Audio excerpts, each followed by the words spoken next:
PVC bricks নামের ইট ভাটায় অনুমোদনের কাগজপত্রের মেয়াদ দেখতে চাওয়ায় সাংবাদিকদের সাথে ভাটার মালিক শরীফ উদ্দিনের দাপটে আচরণ।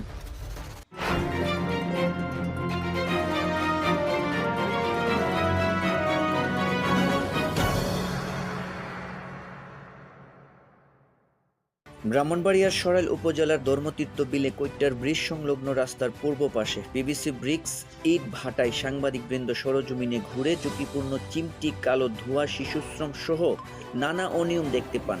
সন্দেহ হলে পিভিসি ইট ভাটার অনুমোদনের কাগজপত্র নিয়ে কথা বললে ভাটার মালিক পক্ষের একজন বলেন, কাগজপত্র তো যেহেতু মৌসুম শুরু হয়েছে, এখন কাগজ আনা হয় নাই।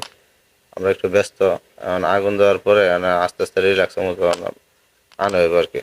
এ বিষয়ে আরও জানতে মুঠোফোনে পিভিসি ব্রিক্স এর অন্যতম অংশীদার শরীফ উদ্দিনকে কল করলে সাংবাদিকদের সঙ্গে তিনি অসৌজন্যমূলক এবং দাপুটি আচরণ দেখান। আপনারা তো আমার ডকুমেন্ট দেওয়ার মতো ইয়ে তো আপনাদের নাই।